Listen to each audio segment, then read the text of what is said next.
Boa tarde a todos, sejam muito bem-vindos a mais uma live do ME, nesse momento especial que a humanidade está passando.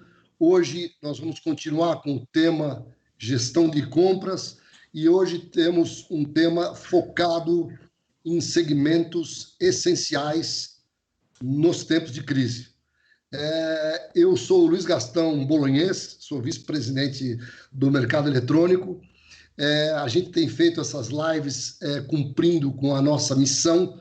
A missão do mercado eletrônico é ajudar compradores profissionais, e isso a gente tem feito, por incrível que pareça, mais do que nunca, e estamos muito satisfeitos em poder estar interagindo com vocês. E a gente fica muito feliz porque mais e mais pessoas entram para estar conosco, debatendo e ouvindo o que está acontecendo na comunidade de compras como um todo. O nosso principal valor, já que eu falei da missão, são pessoas em primeiro lugar. Então, as pessoas, nesse caso, os compradores, são o nosso foco nessa conversa de hoje. Eu queria lembrar vocês que vocês podem fazer perguntas online. Nós já recebemos várias perguntas aqui para poder dividir com vocês e a gente vai tentar responder o máximo possível delas. Eu queria agora, nesse momento, dar as boas-vindas do nosso convidado de hoje, que já é um amigo de longa data. Eu estou falando do Vicente Zufo. O Vicente Zufo, ele é, hoje, o diretor global de compras do grupo da JBS no mundo todo, e ele está lá nos Estados Unidos, morando na sede da empresa, já há quase 5 anos. Então, eu vou passar agora a palavra para o Vicente, dando as boas-vindas, agradecendo muito estar conosco e pedindo para o Zufo contar rapidamente um pouquinho da trajetória profissional dele, para a gente já depois entrar no nosso ping-pong. Zufo, seja bem-vindo, muito obrigado pelo seu tempo e vamos ajudar os compradores profissionais. Ok, boa tarde, Gastão, boa tarde a comunidade toda do mercado eletrônico e também todos os que estão tendo a oportunidade aí de dedicar um pedaço do seu tempo para nos ouvir aí. Espero que contribua com o dia a dia das pessoas aí engajadas no sistema de compras aí, de garantir o funcionamento das empresas aí. Então, eu sou o Vicente Zufo, catarinense, trabalhei a vida toda na agroindústria, 22 anos na Perdigão, e em 2007 eu ingressei na JBS. Na JBS eu passei no início, em 2007, ainda a JBS, comparada com hoje, tinha um tamanho um pouco menor, então na época eu cuidava do supply chain no Brasil, depois fui para a área de vendas, e de 2012 para cá engajamos numa caminhada aí de estruturar a área de compras na JBS, primeiro focado aí no Brasil, depois em 2016 a JBS acabou me convidando aí para cuidar da parte global de compras, e daí que eu me mudei para os Estados Unidos. E um pouquinho da JBS. A JBS, acho que é uma empresa bastante conhecida, acredito que de todos vocês aí que estão nos ouvindo. Um pouco de número, ela fechou o ano de 2019, se vocês precisarem de detalhes, vocês podem acessar no site da JBS, ela tem bastante detalhes dos números, né? Mas só para dar um pouco de contexto, ela fechou o ano de 2019 com 204 bilhões de reais de faturamento, um EBITDA de 19,9 bilhões. Foi um ano muito bom para a JBS, o melhor ano da história da empresa, mas todos os que nos ouvem e acompanham a agroindústria sabem que nós somos um segmento de negócios que sempre trabalha com margens apertadas. E tem períodos bons, o ano passado, tudo depende do trabalho interno das empresas, mas o ano passado a demanda mundial ajudou aí as agroindústrias como um todo, e a JBS, eu acho que fez o tema de casa e conseguiu ter esse resultado, né? Um pouquinho só de como a JBS é uma empresa que tem uma posição de gestão de risco em função do acesso a mercados, né? Porque as plataformas de produção da JBS têm América do Sul, América do Norte, Europa e Austrália. E nesse é a única empresa produtora de proteínas que tem essa plataforma, e essa plataforma de produção ela nos permite aí ter um bom acesso aos mercados no mundo todo, né? Somos 242 mil colaboradores no mundo, então é uma empresa de mão de obra intensiva. Então, quem dita o ritmo na JBS são as pessoas e não as máquinas, né? Então, esse é um pouco do contexto. No Brasil, somos 120 mil colaboradores que trabalham na empresa. E essa massa de pessoas toda é que faz com que a empresa seja o que é, a dedicação de todos aí. Então, para a JBS, as pessoas é o ponto focal, é o que faz com que a empresa exista e com que a gente nos movimente e consiga os resultados, Gastão. Perfeito. Ju, vou até pegar um gancho sobre isso. Eu estudei um pouquinho, né?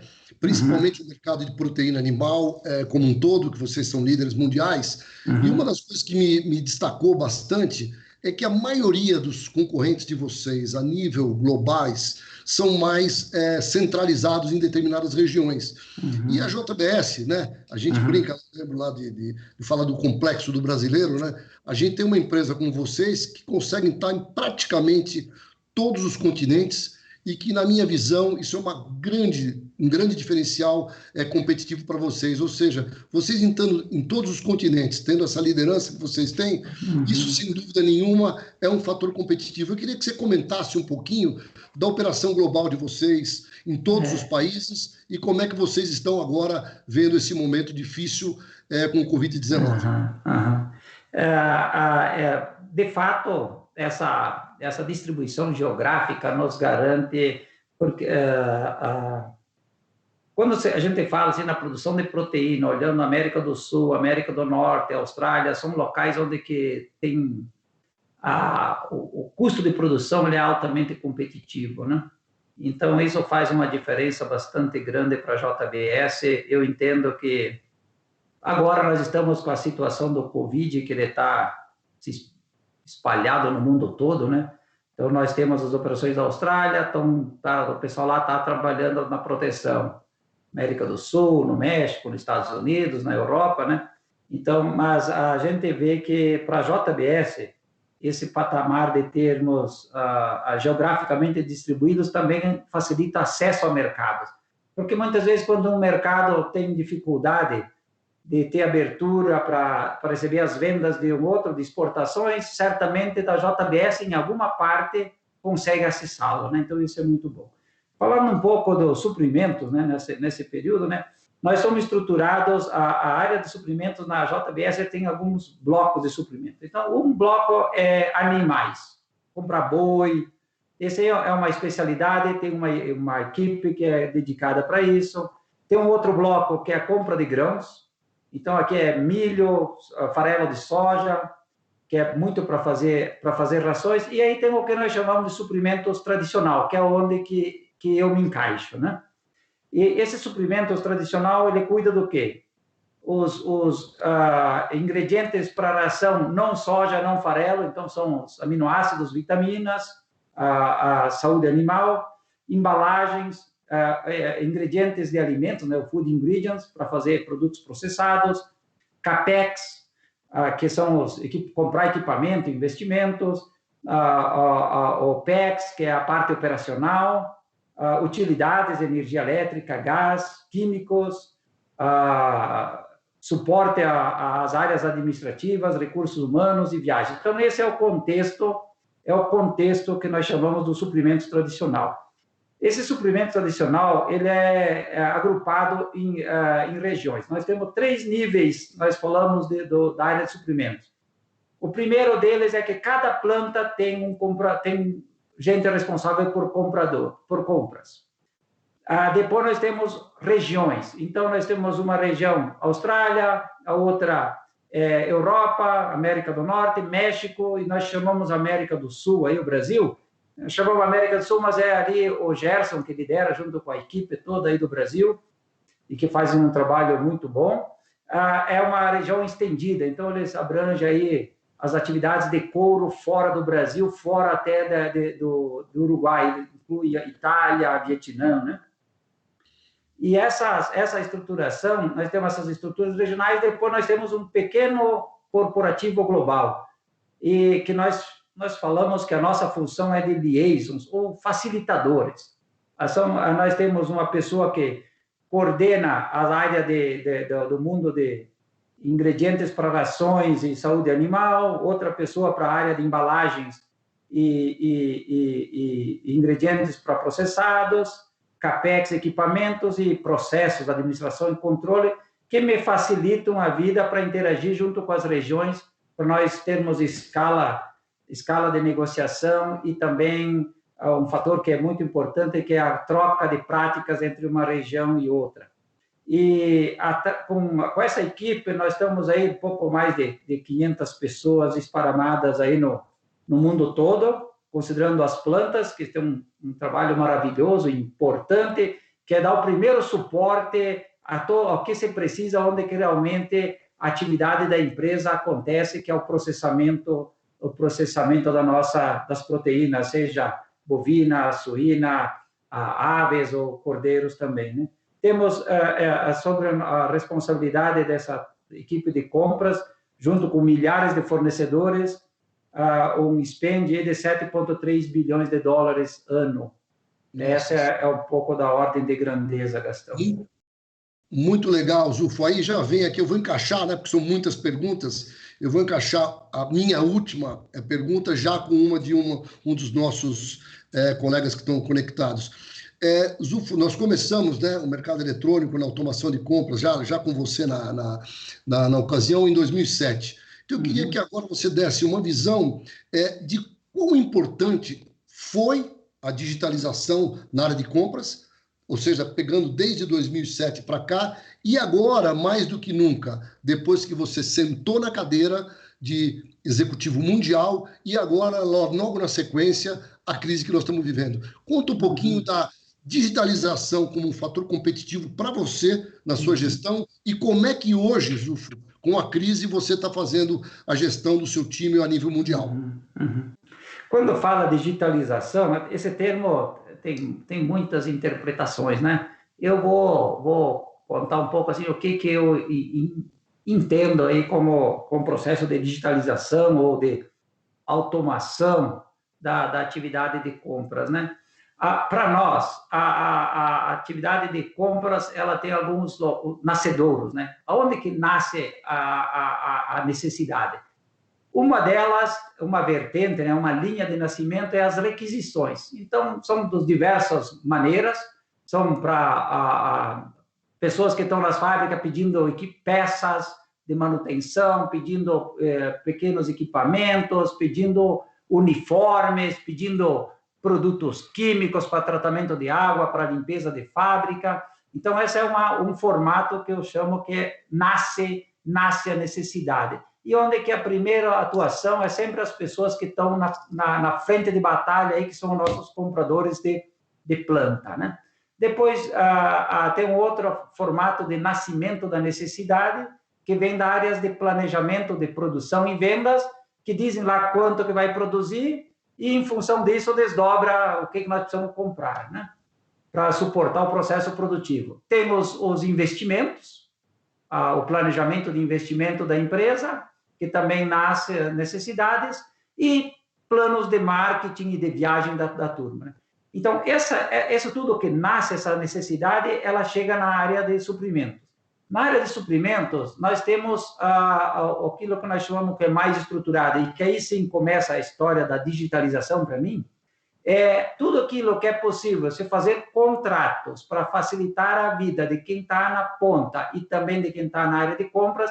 A gente planeja com um período um pouco mais de antecedência, faz as negociações, escolhe fornecedores, seta as condições comerciais, coloca numa ferramenta de e-procurement, que no caso nós usamos a ferramenta do mercado eletrônico, e essa ferramenta, quando as requisições nascem, elas já têm as regras, elas passam pelos contratos, estando conforme do contrato, não necessita atividade de compradores, já se vai direto para os nossos fornecedores, que eles estão conectados nesse portal, na ferramenta de procurement do mercado eletrônico. Então, isso facilita muito, é o formato para nós trabalharmos aí com quantidade de recursos que a gente tem, de pessoas, e conseguir produzir essas milhares de ordens todo santo dia ao redor da JBS, né? Então, esse foi um trabalho que começamos no Brasil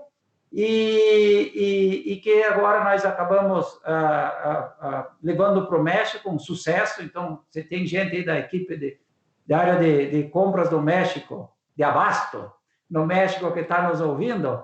Gente, aí foi um sucesso esse processo e agora estamos vendo de termos o mesmo formato aqui para os Estados Unidos. Quando fala na digitalização, tem um outro patamar que eu sempre gosto de comentar, que ninguém gosta de ficar digitando, copiando coisas. Então, copiando uma nota fiscal, copiando uma ordem de compras. Imagine lá os nossos fornecedores, a área de venda deles. Eles ficarem lá, tendo staff, para ficar recebendo e-mails e depois ficar copiando os dados desse e-mail, pondo no sistema de venda deles. Isso aí, no dia de hoje, já é um processo que ninguém mais gosta de fazer e que não adiciona mais valor em função, por causa da tecnologia, dos sistemas de informática, dos portais. A exemplo que nós usamos muito, o portal do mercado eletrônico, e que nos facilita ter essa integração entre as nossas necessidades internas e a nossa comunidade toda de fornecedores que nos apoiam e que são nossos parceiros aí para fazer nós mantermos a empresa de forma competitiva. Aí, Gastão. Perfeito. Não sei se eu respondi. Voltando à segunda pergunta que você me falou, é como é que nós estamos fazendo isso agora com o Covid, né? Com essa situação aí vamos dizer assim, uma crise mundial. Acho que na minha vida aí, com meus 50 e poucos anos, né? Já passamos diversas situações aí de crises, mas cada crise tem um pouco a sua característica. É a primeira vez que eu vejo algo de proporção mundial acontecendo e que está impactando todos, né? E para mim,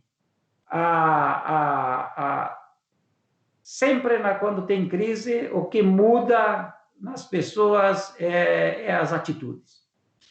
Então, para mim, fundamental é a atitude. Tendo uma atitude positiva, e não ficar assim assustado, né? Todo mundo tem que ficar cauteloso, mas não ficar assustado. E tendo atitude positiva, quando você tem orientações, como nós estamos hoje estruturados aí com os contratos existentes, isso funciona bem. Nós tivemos aí acho que é de conhecimento da grande maioria, se não de todos, que com essa situação aí do Covid,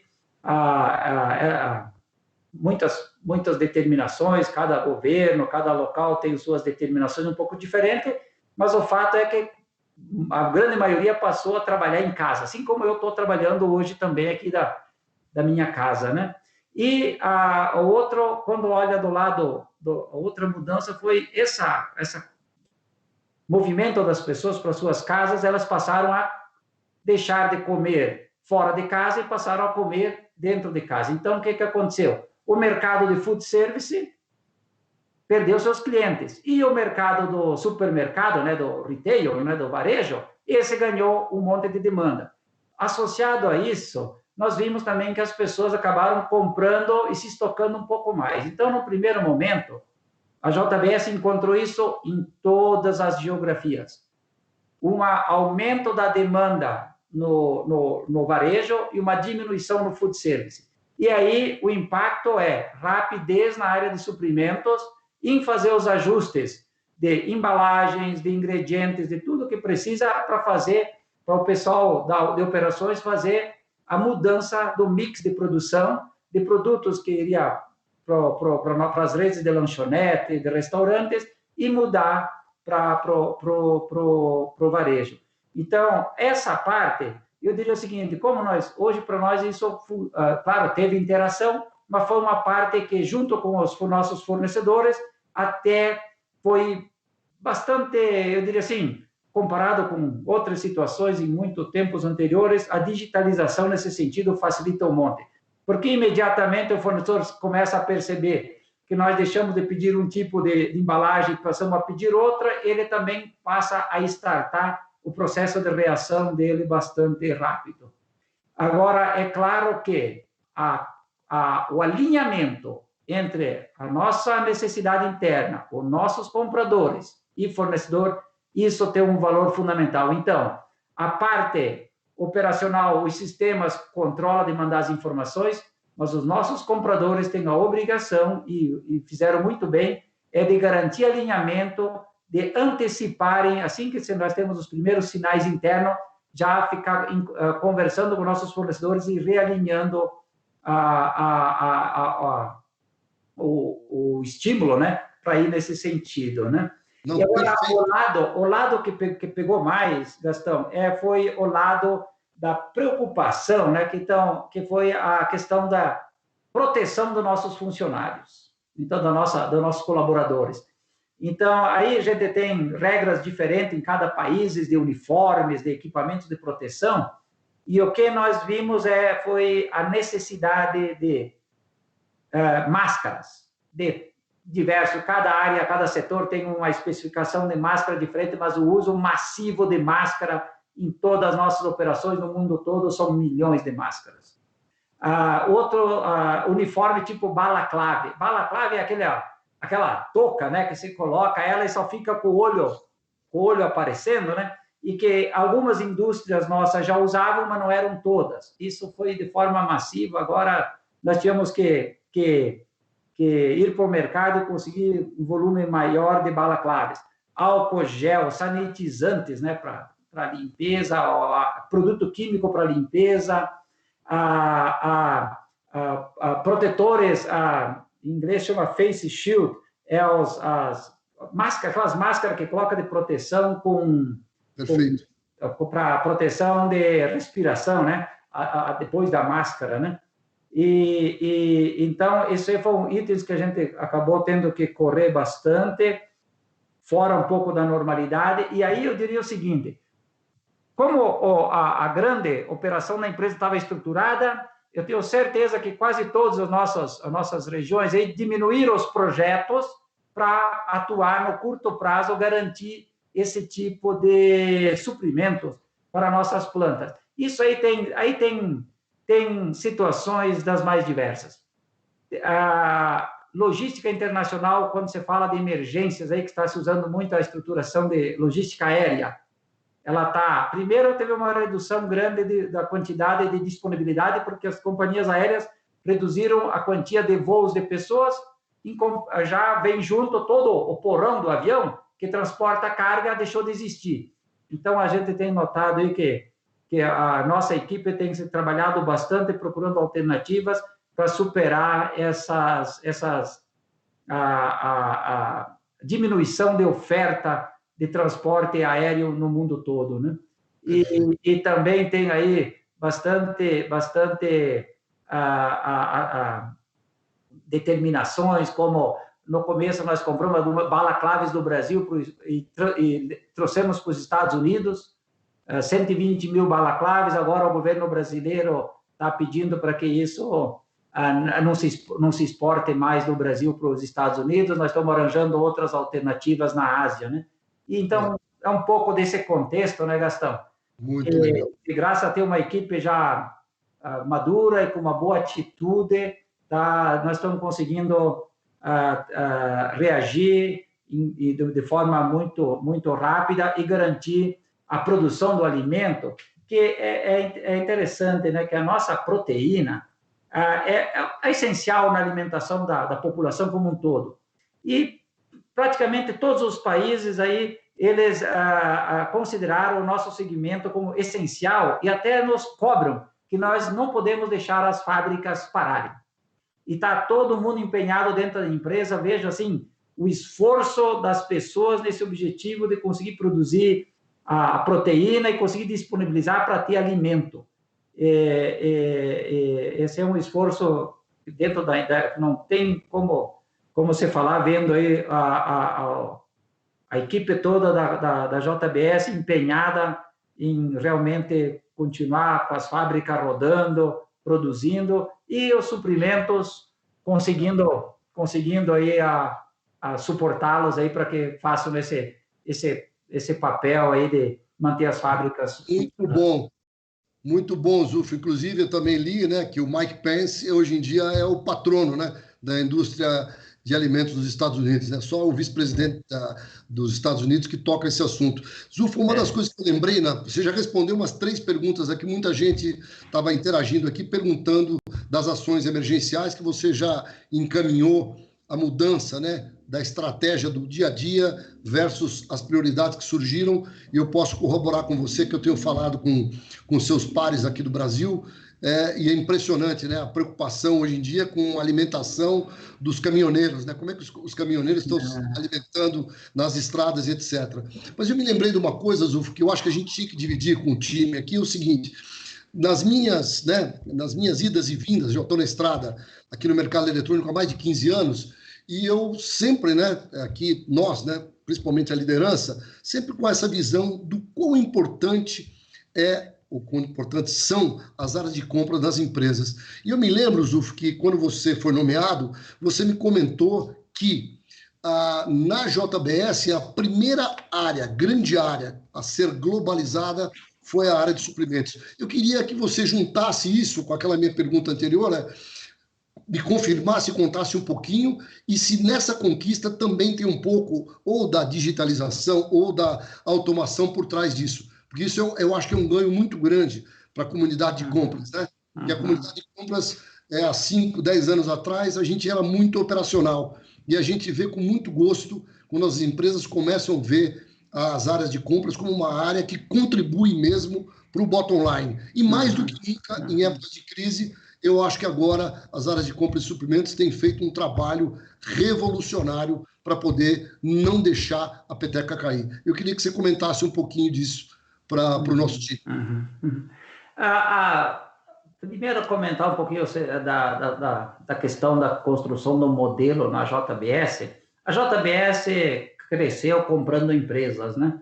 E comprou empresas no processo, acho que foi muito bem feito de expansão para geografias, e o formato que se encontrou era um pouco assim, na nossa cultura tem bastante autonomia, as unidades de negócio, mesmo dentro de cada geografia, cada unidade de negócio tem uma liderança, tem lá seu presidente, e eles têm autonomia para entregar o resultado. E as áreas corporativas são sempre áreas de apoio, ou áreas de suporte para que cada business unit atinja o resultado, né? E nesse contexto, em 2016, nós percebemos que na JBS, nós começar a trocar práticas entre regiões, estruturar essas regiões, as áreas de suprimentos por regiões corporativas. O sucesso dos anos no Brasil, aí, junto com o time, foi um modelo que foi escolhido para nós organizar isso no mundo todo, né? E, sem dúvida, aí agora, voltando um pouquinho para o sucesso aí da digitalização, eu sempre digo que seria impossível nós, olhando o Gerson, o time todo que nós temos, fazer o que se faz com essa quantia de compradores corporativos, que são por volta de 80, que o Gerson tem aí no Brasil, e que nos anos que se passaram, todas as empresas que foram compradas, se nós somássemos todos os compradores corporativos que existiam, eram mais de 300. E onde é que foram? Como é que com 80 faz esse trabalho? Faz por quê? Porque quando você tem a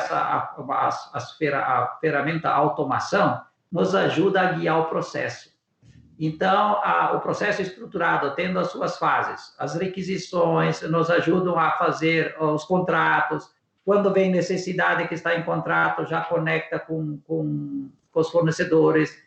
Isso aí nos dá uma capacidade de gestão e e de autonomia, liberdade para as plantas, para que cada business unit consiga ter sua velocidade. E nós temos o processo estruturado, isso é uma vantagem competitiva muito grande. E quando eu sempre digo que, para mim, uma máquina numa fábrica, eu compro uma máquina numa fábrica e eu consigo aumentar a produção com a mesma quantia de pessoas. As ferramentas de digitalização em suprimentos, o e-procurement, o e-sourcing, todo esse conjunto de ferramentas, leilão reversos, todas essas ferramentas, elas têm a obrigação de nós conseguir fazer mais, de nós termos mais produtividade com a mesma quantia de pessoas. Então, é isso que eu vejo assim como fundamental, Gastão, e que ninguém mais quer ficar fazendo trabalho que seja um trabalho repetitivo e nas áreas administrativas,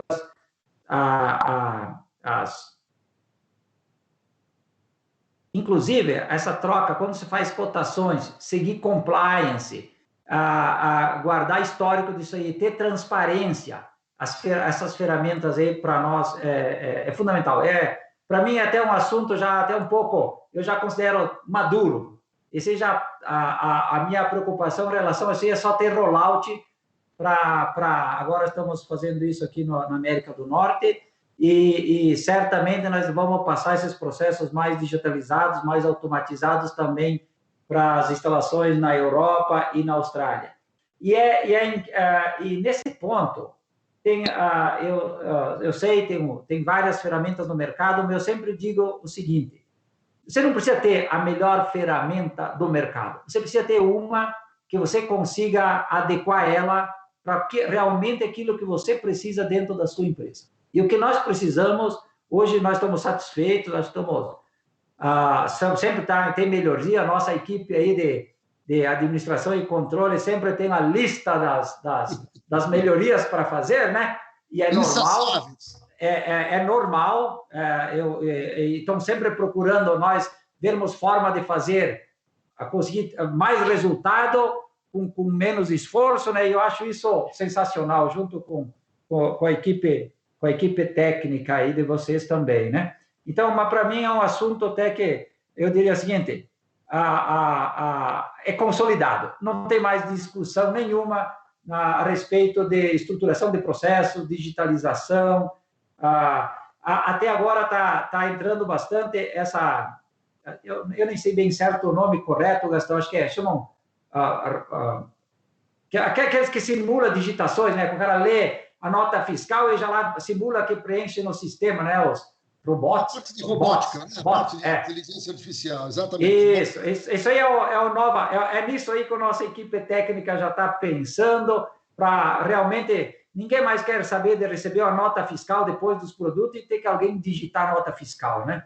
Então, nota fiscal, cotações, nada, né? Então, já estão a equipe técnica aí já estão trabalhando para essa nova fase, né? Que a gente está suportando e eu entendo o valor nisso. Esse que é o ponto, Zuf, que eu tenho muito gosto de falar, é das conquistas que nós, como um todo, né, como um ecossistema, nas áreas de compras de suprimentos, temos conquistado, tá? E, obviamente, né, no lado otimista, ver, e a gente está vendo isso, né, inclusive hoje nós conversamos sobre isso, né, o quanto a gente tem ajudado a sociedade, né, e o mercado eletrônico, que é um portal horizontal, né, a gente tem diversos clientes, que são, por exemplo, hospitais, temos clientes importantes na indústria do agro como um todo, temos vocês de proteína animais, de proteína animal, temos outros de alimentos, etc., e a gente vê esse galgar, né, de ver sempre a área de compras não como mais uma área operacional, e sim como uma área estratégica que contribui para o bottom line. Aqui, Zufo, tem uma quantidade de perguntas, e eu brinco que eu não tenho o teleprompter aqui do William Bonner, então eu vou tentar aqui olhar. Tem uma pergunta legal que me deixou muito curioso, porque eu sou um fã absoluto de carne, né? A pergunta é a seguinte, a pessoa não se identificou, a JBS é a maior produtora de proteína animal do mundo. Foi possível identificar um crescimento na demanda por carne nesse período de isolamento social ou os números permanecem iguais? Boa pergunta, né? Uma boa pergunta, né? Num primeiro momento, quando todo mundo correu no supermercado e o supermercado se desabasteceu, então teve uma primeira aumento da demanda, uma correria as primeiras semanas aí bastante grande em todo quando foi canto, né? O que a minha leitura é que isso aí foi momentâneo. O que teve é migração de quem fazia refeições fora de casa, passando a fazer refeições em casa. Mas na média, eu diria o seguinte: teve esse desbalanceamento de aceleração, porque todo mundo comprou mais para levar para casa, mas o que a gente vê, eu acho que tende a ser, apesar que muitos dizem, né, que ficando em casa come mais, né? Eu acho que tem a situação de ansiedade, de uma série de fatores, né, que tem seus fundamentos, né? Mas eu acredito que isso tende a se estabilizar e se normalizar, ficar num patamar igual. O que a gente tem um pouco de o que se passou em outras situações de crises é que infelizmente, muitas pessoas perdem seus empregos e aí eles têm que mudar um pouco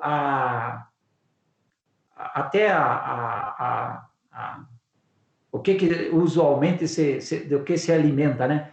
E aí a procura por produtos de um valor, né, do desembolso um pouco menor, o preço por quilo, né, tende a ser um pouco atônica, mas a quantidade, no entendimento geral, todo mundo, desde que não falte o alimento, acho que a situação é importante, né? Então acho que a quantidade tende a ser igual, só um pouco de mix aí que muda, né? Uma pergunta, curiosidade minha, dentro da carne como um todo, se a gente olhar, vocês são realmente muito fortes em suíno, em ovino e carne bovina, também está tendo um equilíbrio ou está tendo uma tendência, por esse ponto que você acabou de falar, do preço, por exemplo, do frango ser mais barato, ter uma demanda maior agora? Como é que vocês estão vendo isso em termos de números?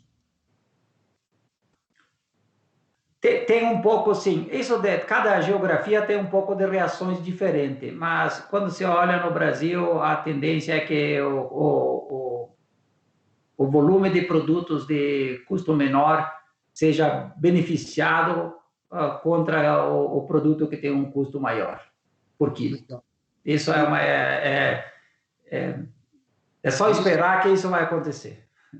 Eu sou cliente da Swift, né? Porque você sabe, né? O presidente é amigo, né? A Bia diz que eu fico regulando, minha esposa diz que eu fico regulando carne aqui. Então eu vou dar uma soltada a mais, porque agora não estou preocupado. Swift, uma pergunta muito legal aqui. Essa é uma pergunta um pouco mais longa, tá? Mas é uma pergunta pessoal, né? A pergunta é de um nome muito bonito, Hugo de Jesus, né? Jesus tem que nos ensinar nesse momento mesmo. Qual é a sua expectativa de término na quarentena no Brasil? E qual foi o impacto nos negócios da JBS, a quarentena adotada aqui no Brasil? Então, uma pergunta específica do mercado brasileiro. Então, primeiro, Gastão, você falou aí do mercado da Swift, né, que é um mercado que vende as proteínas congeladas, né?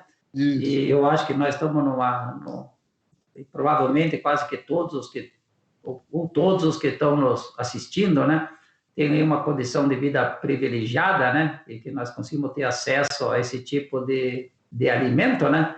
Então, Gastão, esse aí você considera um privilegiado, né, que o produto é bom e está disponível aí para nós, para consumo, né?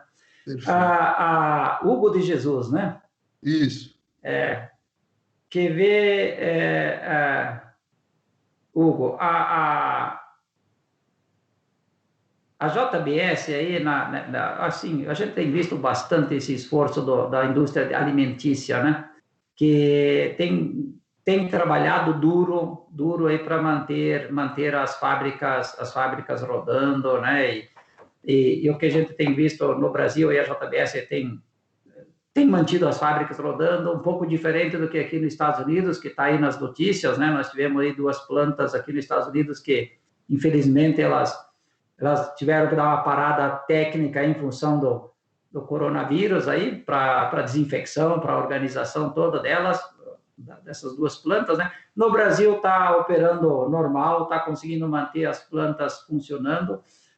Tem uma série de medidas aí que a nossa equipe de recursos humanos, gerentes de plantas, os diretores das unidades de negócio tomaram aí de precauções.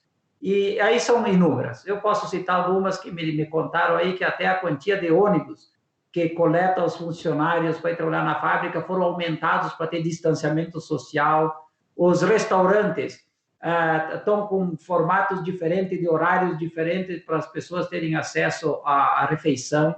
Estão comentando até de fazer extensão de tipo, não tem aí os hospitais de campanha, né? Então, estão botando todo para aumentar espaço aí para os refeitórios.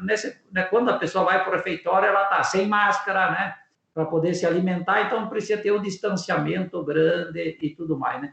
Então, esse tipo de movimento muito forte aí. A outra é a questão de proteção, então, que todo mundo com máscara, todo mundo com uniformes, com luvas, então isso tem dado uma garantia para as fábricas rodarem, nós estamos tendo as fábricas rodando no Brasil aí. Um outro patamar que foi tomado de um pouco mais para as áreas que é possível fazer isso, e se inclui a área de suprimentos também, é o home office. Então, a possibilidade das pessoas trabalharem de casa. Então, aquelas que podem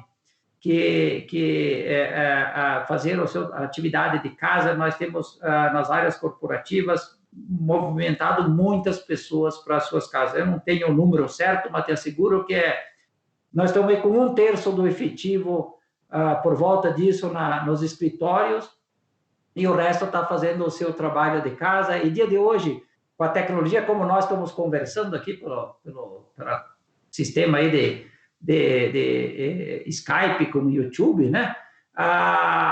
Tem um monte de ferramentas que têm facilitado a vida para se trabalhar de casa, né? E eu até vou fazer um depoimento aqui, Gastão. Eu sou um cidadão um pouco tradicional, né? E sempre me criei bastante na nossa indústria, trabalhando duro, levantando cedo, né? E sempre para mim me soou a questão do trabalho. Vou trabalhar de casa aqui com home office. Sempre me soou alguma coisa assim.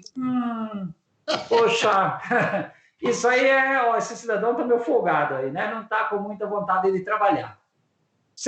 Eu tive isso, pode ser paradigma, preconceito, sei lá. Sempre tive isso comigo, né? E agora a necessidade, né? Como a necessidade chegou com essa crise e empurrou nós para boa parte de nós para trabalharmos de casa, né? Uns porque tem a questão do grupo de risco, né? E outros para poder aumentar o distanciamento social das outras pessoas que estão nos escritórios para facilitar, assim. Eu também tive que já fazer alguns dias de trabalho de casa. E tenho visto que mudando um pouco a rotina, tendo as reuniões todo dia às 7 da manhã, 7:30 da manhã, com as pessoas de contato direto, e depois o uso dessas ferramentas tem facilitado bastante, né? Então, eu estou até refletindo um pouco e tenho ouvido vários comentários, e eu até acredito que essa situação do Covid veio vai ter o antes e o depois aí do Covid, né? Até você, Gastão, estava comentando aí no outro dia, né? Eu vi você comentando aí do Thomas Friedman, né? E eu acredito nisso. Eu acho que esse formato de trabalho do home office ele vai ganhar um corpo maior. As ferramentas de tecnologia vão facilitar bastante. E aqui, para mim, eu acho que bastante a questão da disciplina das pessoas é que vai fazer a diferença. Porque você trabalha de home office, você organizar a sua agenda, ser disciplinado e conseguir dar foco, olha, eu tenho visto que nós podemos ter bons resultados pela frente, sim, um rearranjo desse formato.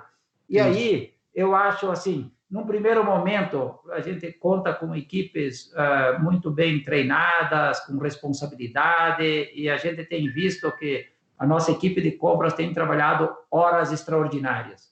Eles têm contatos aí, começa com contatos com o pessoal que está na Ásia para garantir suprimentos, que começa muito cedo, vai até tarde da noite, e as pessoas não têm medido esforços para a questão de horas dedicadas.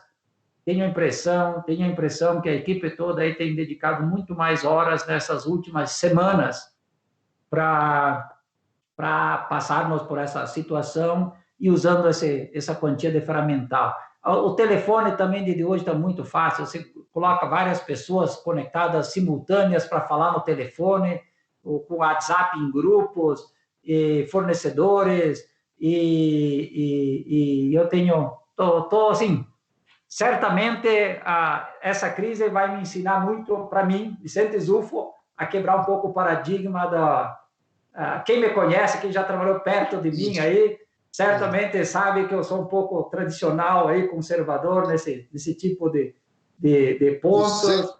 Você já mudou, Zufo, você já mudou e vai ter que mudar mais mesmo, porque você falou do After Corona, Before Corona, do Thomas Friedman. E recentemente, Zufo, aqui o Manhattan Connection fez um comentário muito interessante aqui pela TV, pela Globo News, dizendo o seguinte, que a maior tudo do Covid-19 é isso, que o home office veio para ficar. Nós, por exemplo, né, que temos uma vantagem competitiva de não ser labor intensive, por exemplo, a gente não precisa escarnear o boi e muito menos matar o franguinho, a gente está conseguindo fazer o nosso trabalho de maneira muito estruturada, com home office e com uma disciplina muito grande. E, obviamente, fazendo a nossa parte, né, de ficar em casa para que os que têm que sair mesmo saiam e que a gente tenha menos contágio. Agora, Vicente, nós vamos ter que fazer um bate-bola aqui, porque senão eu vou levar bronca de muitos amigos que estão conosco agora, tá? Então eu vou te fazer as perguntas mais diretas, tá? Tá bom. O Henrique Carpim, ele pergunta: olá, Vicente, tudo bem? O que você considera essencial em um fornecedor para fortalecer a parceria numa época de crise? Pergunta picante. Picante, mas Henrique, boa. Né? Henrique, boa. Né? Henrique, na verdade, os fornecedores, a gente, dentro da JBS, a gente fala que tem 3 pontos fundamentais. Um é a garantia do suprimento. O fornecedor tem que ter, se for prometido, se tem a necessidade, ele tem que conseguir atender. Então, esse é um pilar que não se não consegue ter esse tipo de disponibilidade, então já não entra na mesa. Qualidade. A qualidade é aquilo que foi combinado, tem que ser, que está lá na especificação técnica, tem que ser entregue. Se ele tem essa capacidade de está na especificação técnica, ele faz, está qualificado e consegue manter, ótimo. Então, já o segundo pilar, agora nós estamos dizendo assim, que esse segundo pilar nós estamos querendo um pouco mais. Nós queremos que o fornecedor venha e nos ajude a fazer as coisas melhores. Então, uma vez nós só dizemos assim, opa, está qualificado, atende a especificação técnica, tá bom. Agora nós queremos, já dos fornecedores, um pouco mais nesse sentido. Eu quero um parceiro que nos ajude a desenvolver novos produtos, a melhorar nossos processos, a fazer mais com menos custo, ser mais produtivo. E, por final, que não tem como não ser, é a questão do custo total. Então, quando eu falo custo total, entre o preço que eu pago, o conjunto que tem ao redor e o benefício que eu tenho na empresa. Então, isso aí sempre foi, era antes da crise, é agora e vai continuar sendo. Né? Vai continuar sendo. E tem um ponto que nós, na JBS, nós prezamos bastante, ter um relacionamento de longo prazo. Então, o fornecedor, nós esperamos de ter fornecedores que não seja só para... Tem fornecedor que é por uma compra? Tem alguma coisa muito específica. Mas a grande maioria dos fornecedores nossos são fornecedores que estão conosco por uma caminhada longa.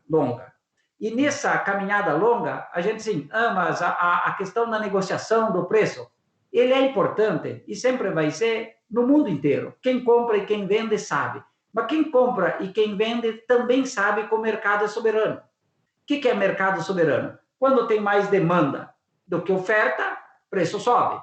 Quando tem mais oferta do que demanda, preço cai. Quando você tem clientes que você tem cliente com maior risco de depois você não receber o produto, você tem que botar um spread do risco. Se você tem um cliente teu que você tem menos risco de crédito, você pode tirar esse spread. Então, eu diria assim, que a negociação é importante. Nós, na JBS, tenho toda a equipe, são muito preparados para serem negociadores, mas eles olham o contexto inteiro. Então, esse contexto é importante para nós. E eu garanto que vai continuar sendo. Para todos os fornecedores nossos, esse conjunto, a gente gosta também de ser meio transparente, viu? Se dá para fazer, fala que dá. Se não dá, fala que não dá. Se você tem isso vale desde da questão da especificação técnica, como também da questão comercial. Muitas vezes são ciclos de negociações. Na rodada de negociação, o fornecedor nosso, um deles tem outro cliente que está pagando mais para ele, não tem problema. Ele, nessa rodada, fica fora, na próxima rodada tem chance de voltar. O conjunto do mercado é dinâmico, mas a gente considera que não é porque o fornecedor perdeu uma negociação que ele não deixa de ser nosso fornecedor. Ele continua sendo nosso fornecedor e nós temos as portas abertas para conversar, mesmo daqueles que perderam alguma rodada de negociação. Por quê? Porque a gente sabe que na próxima, eu espero que ele esteja de volta, esteja competitivo, e nós queremos ter ele na caminhada que vai muito mais longo do que o período que a gente está à frente das negociações aí. Zufo, o suprassumo é isso, né? É a atitude que você destacou e o relacionamento. Isso. Teoricamente, na minha opinião, Zufo, a Covid-19 vai consolidar isso mais, tá? Eu vi a propaganda de uma das principais operadoras de telecomunicações aqui no Brasil, disse o seguinte: digitalizar para aproximar. Eu tenho certeza, Zufo, que nós estamos falando mais ultimamente, eu e você, depois da crise que antes. Então, esse tipo de relacionamento e essa atitude, na minha opinião, é que faz a diferença. Zufo, a pergunta do Henrique lá, você esqueceu, eu deixei barato, só que o Duarte Pereira fez a mesma pergunta. Então, agora... volta.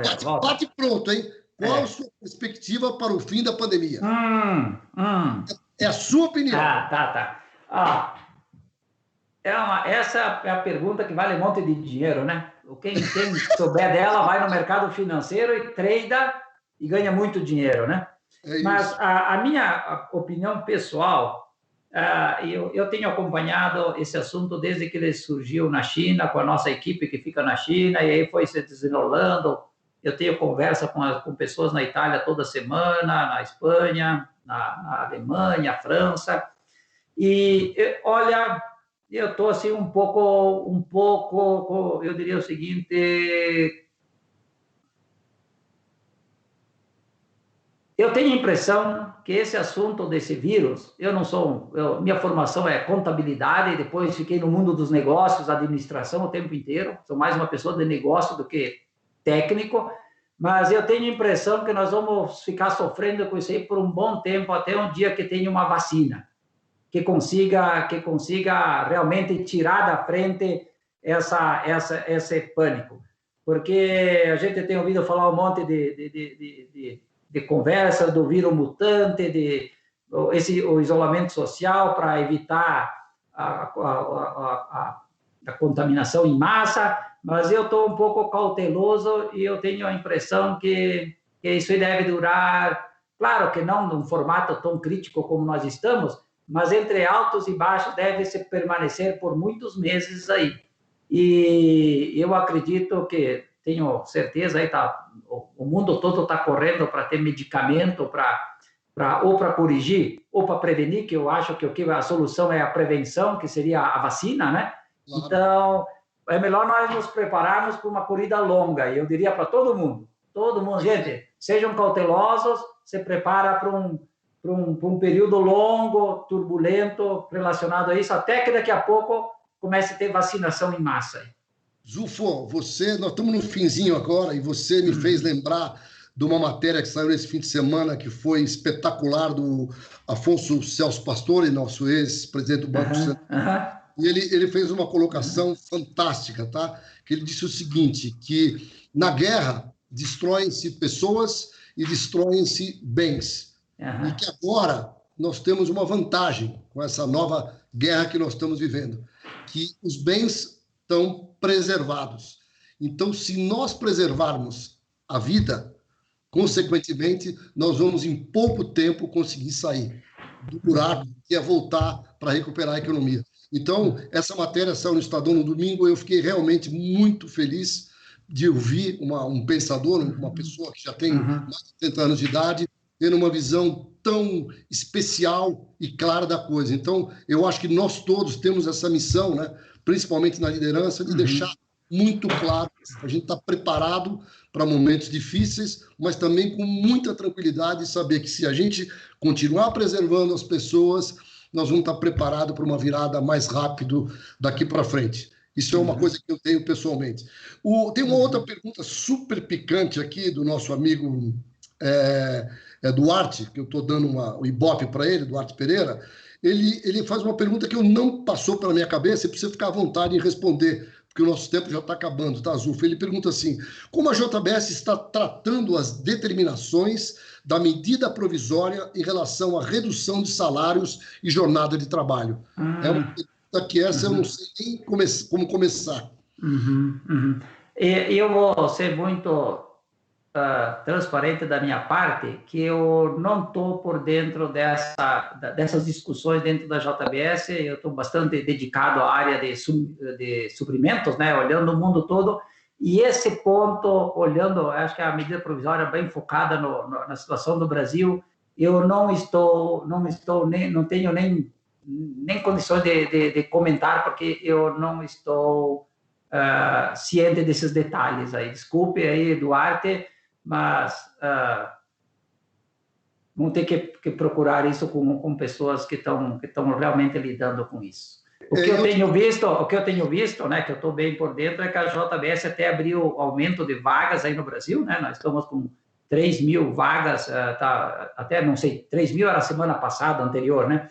Que a gente aumentou um pouco a contratação das pessoas justamente para poder, porque como nós tem aí bastante as pessoas que estão em grupo de risco, então para repor e para aumentar aí garantir o nosso funcionamento, aí foram abertas 3.000 vagas. Então a JBS está por enquanto não temos discussão nenhuma de redução, nada. Aliás, nós estamos correndo para garantir a produção, né? Então esse é um pouco do contexto que eu estou inserido aí. Não sei se sinto muito aí por não ter sido a resposta direta, né? Mas é o que eu gostei da pergunta justamente pelo ineditismo, né? Porque mostra, né, que nós estamos aqui mais, com todo respeito, focando nas nossas prioridades, mas tem muita coisa acontecendo. E eu gostei da pergunta porque minha esposa ela é empresária, e eu perguntei para ela outro dia, como é que vocês estão fazendo aí com relação à parte de férias, etc. E ela me contou bastante coisa.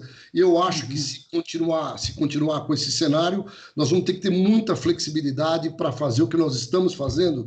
Zuf, acabamos de receber um elogio aqui também, da preocupação com as pessoas, né? Tem tudo a ver com a do Afonso Pastore também, do domingo. Então, eu estou muito convicto de que nós estamos num momento de transformação total e estou vendo, não sei se estou puxando a sardinha para o nosso lado, né, Zufo, olhando as nossas áreas, né, de compra de suprimentos mais valorizadas e mais, assim, presentes no dia a dia do negócio como um todo, né? Eu tenho aqui, Zufo, sem brincadeira, temos mais umas 50 perguntas que nós não vamos conseguir responder, que o nosso tempo acabou.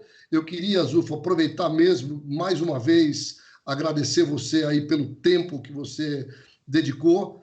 Eu tenho certeza que a gente vai, se tiver oportunidade, eu estou já bolando no futuro, e pelo que você falou em termos da sua expectativa, a gente vai ter mais um tempo de home office. Aí eu estou pensando em fazer no futuro um wrap-up, né? Uma outra conversa, mas com mais players, inclusive com você de novo, com o próprio Genésio, que participou na semana passada, para a gente fazer uma mesa redonda. Mesa redonda. Eu queria avisar a todos que esse link vai estar disponível para vocês reverem ou compartilharem com com seus pares e até com familiares, se vocês quiserem. E queria mesmo, Zulfo, agradecer pelo tempo e dar um grito de guerra para a gente, né? Ter muita força para superar esse momento difícil e que vocês continuem produzindo muita proteína animal, porque a gente não vive sem isso.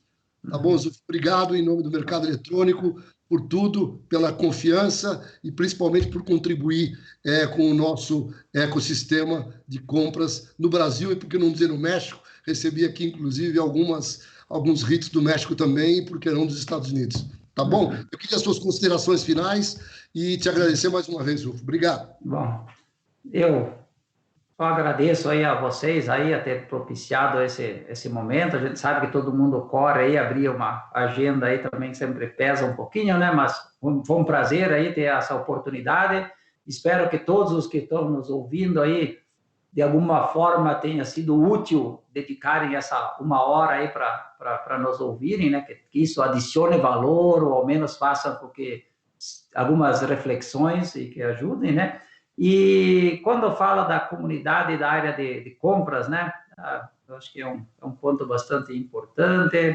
Eu agradeço aí toda essa comunidade e eu sempre digo o seguinte, que o comprador, ele é uma pessoa de negócio, né?